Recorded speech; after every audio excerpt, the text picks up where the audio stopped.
আসসালামু আলাইকুম। Expert holiday 365 এর পক্ষ থেকে সকলকে জানাই প্রাণ ঢালা অভিনন্দন। আশা করি যে যেখান থেকে ভিডিওটা দেখছেন সকলে অনেক অনেক ভালো আছেন। আজকের আলোচনার মূল বিষয় ক্রোয়েশিয়া ট্যুরিস্ট ভিসার বিগ চান্স, রেশিও 95%।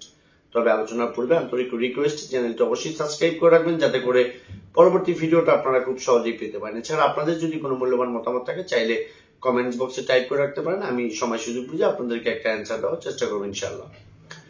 বাংলাদেশ থেকে বর্তমান সময়টাতে যারা আসলে সেনজেনের অন্যতম দেশ ক্রোয়েশিয়াতে একটি ভিজিটর ভিসা নিয়ে যেতে চাচ্ছেন, এদের প্রত্যেকের জন্য এই ভিডিওটা খুব ইম্পর্টেন্ট ভিডিও। দয়া করে স্ক্রিপ্ট না করে পুরো ভিডিওটা দেখার চেষ্টা করবেন। বন্ধুরা, আপনারা আসলে প্রায় সময় আমাকে কল করে থাকেন বেসিক্যালি সেনজেনে যাওয়ার জন্য। তো অনেক সময় আমি অনেকেরই পরামর্শ দিয়ে থাকি Netherlands, Latvia, Finland, Iceland, Denmark. কিন্তু বর্তমান সময়টাতে কিন্তু আমি আসলে অনেকেরকেই সাজেস্ট করছি যে ক্রোয়েশিয়াতে আপনি একটু অ্যাপ্লাই করে দেখতে পারেন। বিকজ আমরা জানি যে ক্রোয়েশিয়ান এম্বাসি বাংলাদেশে এতদিন ছিল না, বা ক্রোয়েশিয়াতে ভিজিটর ভিসা ফাইল প্রসেস করার তেমন কোনো ভালো ওয়ে ছিল না। কিন্তু বর্তমান সময়টাতে এটা ঢাকা থেকেই আপনি চাইলে সম্পূর্ণ করতে পারবেন। সো নতুন ভাবে যেহেতু ঢাকা থেকে বিষয়টা চালু হয়েছে, সঙ্গত কারণে ভিসা রেশিওটাও সাংঘাতিক আকারে একটু বেড়েছে। যারা এখান থেকে অ্যাপ্লাই করেছে এর মাঝখান থেকে অনেকের সফলতা পেয়েছে বা অনেকে হয়তো বা পায়নি। বন্ধুরা, এই সময়তে ক্রোয়েশিয়াতে যদি আপনি অ্যাপ্লাই করেন সেক্ষেত্রে আপনার ন্যূনতম কিছু ডকুমেন্টস এর মধ্য দিয়েই কিন্তু আসলে আপনাকে অ্যাপ্লাই গুলো করতে হবে। ক্রোয়েশিয়ার জন্য আপনাকে সর্বপ্রথম যে কাজটা করতে হবে সেটা হচ্ছে, আমরা জানি যে ক্রোয়েশিয়ান এম্বাসির বা ক্রোয়েশিয়ার যেখানে ফাইলটা জমা হয় সেখান থেকে আপনার কিন্তু ডেট নিতে হবে। কারণ ডেটটা খুবই অ্যাভেলেবেল পাওয়া যায় না। সেক্ষেত্রে আপনার প্রাথমিক কাজ হচ্ছে ওখান থেকে আপনার একটা ডেট নেওয়া, ডেট অনুযায়ী আপনার পুরো প্রোফাইলটা রেডি করা, দেন কিন্তু এম্বাসিতে আপনার ফাইলটাকে জমা করা। বন্ধুরা, ক্রোয়েশিয়ার মতো দেশে ভিসা পেতে হলে আপনাকে কিন্তু অ্যানাদার কান্ট্রির ভিসা পেতে হলে যে ধরনের ডকুমেন্টস প্রয়োজন হয় ঠিক সেম ডকুমেন্টস গুলো আপনার লাগবে।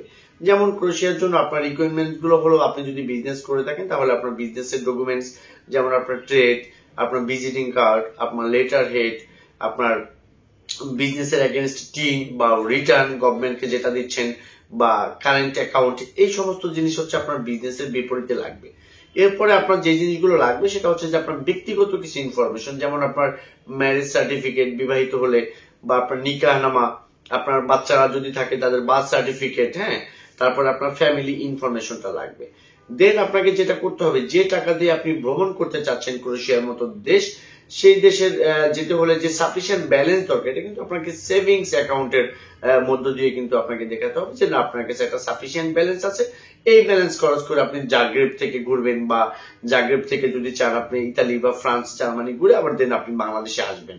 তো সেই পরিমাণ সাফিসিয়েন্ট ব্যালেন্সটা আপনার সেভিংস অ্যাকাউন্টে দেখাবেন। আর যারা প্রফেশন, যাদের জব আছে, তাদের কিন্তু আসলে বিজনেসের ডকুমেন্টস এর কোনো প্রয়োজন নেই। আপনার জবের এগেনস্টে আপনার জবের কি বলা হয়, no objection certificate from your company, and হচ্ছে আপনার ভিজিটিং কার্ড, আপনার জয়নিং লেটার, আপনার অ্যাপয়েন্টমেন্ট লেটার, এটার পাশাপাশি কিন্তু আপনার কারেন্ট অ্যাকাউন্টের কোনো প্রয়োজন নেই। আপনার সেভিংস অ্যাকাউন্টে সাফিসিয়েন্ট ব্যালেন্স দেখালে আপনার ভিসাটা পেয়ে যাবেন। পাশাপাশি আপনাকে যেটা লাগবে, আপনার নগদ টাকার বাইরে যদি কোনো প্রপার্টি থাকে, যেমন থাকে না অনেকে ঢাকাতে গাড়ি, বাড়ি, ফ্ল্যাট, গোল্ড, হ্যাঁ, শেয়ার মার্কেট, এই জিনিসগুলো আপনি অ্যাসেটের ভিতরে ইনক্লুড করতে পারবেন। যদি আপনি জমি দেখান, সেই জমির বিপরীতে অবশ্যই আপনি খতিয়ানগুলো শো করবেন, যাতে করে ভিসা অফিসার বুঝতে পারে যে না, আপনার বাংলাদেশের কান্ট্রি টাইসটা খুবই স্ট্রং আছে।